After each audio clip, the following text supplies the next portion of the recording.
Very good morning बच्चों। आज आपको तुलसीदास से ही मैं दूसरा इसका कविता पढ़ाऊँगी।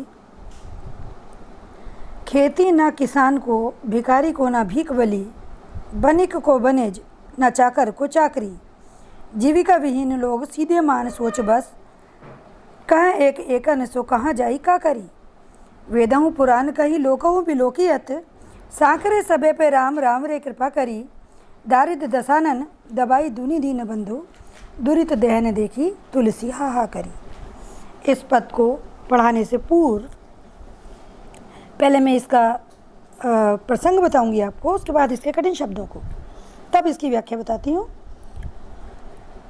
इसमें जो तुलसीदास हैं उन्होंने जो उस समय की सामाजिक व आर्थिक दुरावस्था थी उसका बिल्कुल यथार्थपरक चित्रण किया है कि यानी उस समय में, जिस समय ये लिखा गया है सवैया कविता लिखा गया है, उस समय ये जो वहाँ की उस समय जो स्थिति थी कि किस तरीके की सामाजिक स्थिति हो गई थी, दैन्यता दारिद्र्य जिस तरीके का था, उसकी बिल्कुल यथार्थ स्थिति यहाँ पर लिखी गई है। ठीक है, शब्द देख लो। बलि का अर्थ होता है दान दक्षिणा।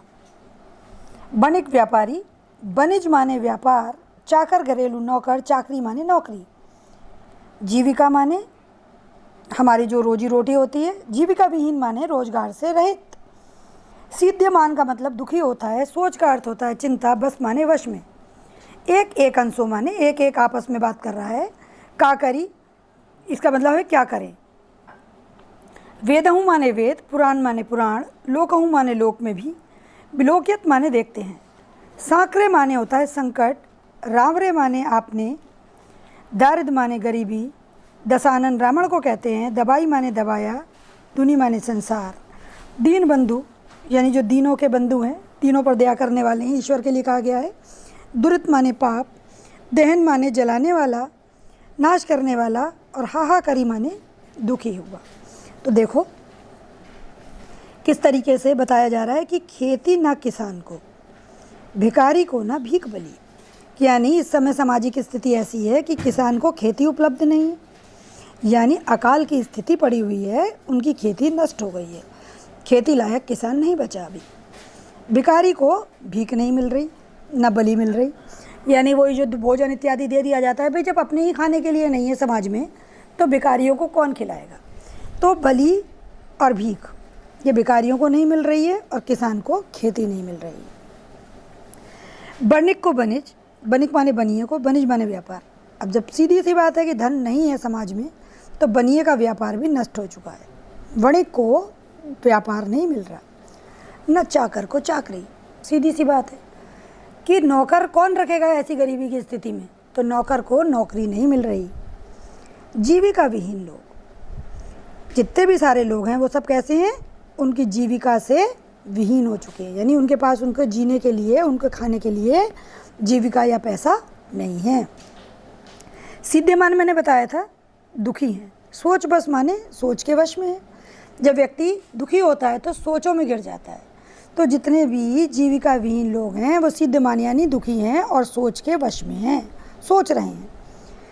एक कहे एक एक अंशों, और आपस में एक दूसरे से कह रहे हैं कहाँ जाई का करी, कि कहाँ जाएं और क्या करें। पता है कि सारे लोग जब दुखी होते हैं तो ऐसे ही एक दूसरे से पूछा करते हैं कि हम क्या करें और कहाँ जाएं। ऐसी स्थिति चल रही है। वेदहूँ पुराण कही, लोकहूँ बिलोकियत।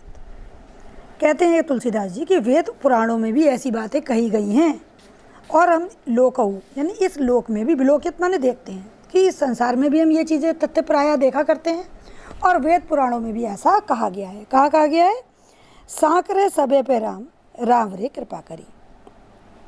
ठीक, अब क्या कहा गया है कि ऐसा इस लोक में भी हमने देखा है, और क्या है कि वेद पुराणों में भी ऐसा ही कहा गया है। क्या कहा गया है कि जब जब संकट उपस्थित हुआ है, सांकरे मैंने बताया था, सांकरे माने संकट, सांकरे सबे पे राम, कि हे राम सभी पर इस समय क्या है, संकट है, राम रे कृपा करी।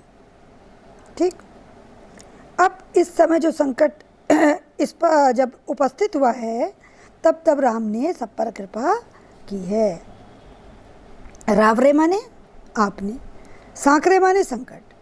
कि ऐसा वेद में भी कहा गया है, वेद पुराणों में भी और लोक में भी ऐसा देखा गया है कि जब जब सबों पर, लोगों पर संकट पड़ा है, हे राम, रावरे माने आपने, कृपा करी माने हमारे ऊपर दया की है। कि यानी सालों, मतलब सदियों से, युगों से ऐसा देखते आए हैं कि जब जब समाज पर कोई संकट आता है, इस धरती पर कोई संकट आता है, तो ईश्वर आपने कृपा की है। रावरे माने आपने, सांकरे माने संकट। वेदों पुराण कही लोकों विलोकियत, वेद पुराणों में भी कहा गया है और लोक में भी ऐसा देखा गया है। सांकरे सबे पे, जब जब सब पर संकट आया है, हे राम, रावरे कृपा करी, आपने कृपा की है।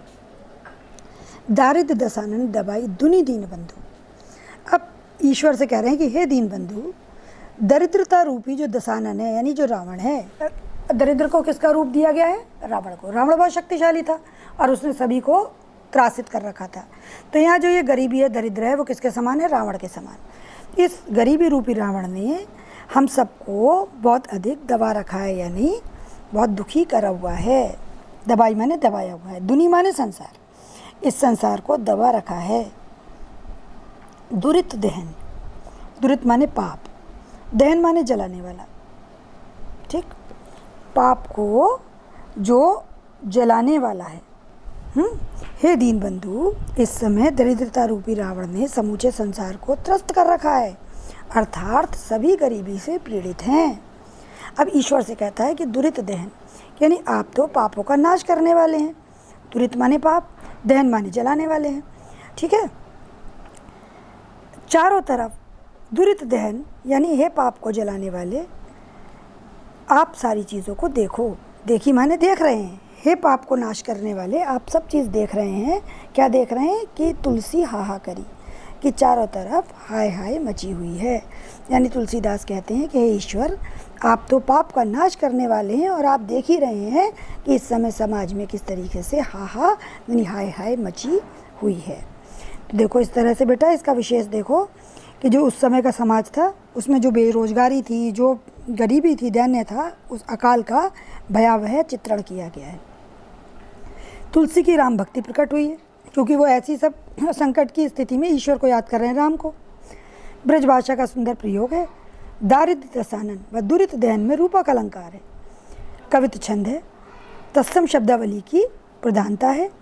निम्नलिखित में अनुप्रास अलंकार की छटा मिलती है। देखो, किसान को सिद्धमान सोच, एक एकन का करी, सांकरे सबे, राम रावरे कृपा करी, दारिद्र दशानन दबाई दुनि दीन बंधु, दुरित दहन देखी। तो इस तरह से सेकंड जो आपका इस कविता था, इसमें आपको तत्कालीन स्थिति का कटु चित्रण देखने को मिला है। अब मैं बाद में इसका अगला आपको पद पढ़ाऊँगी।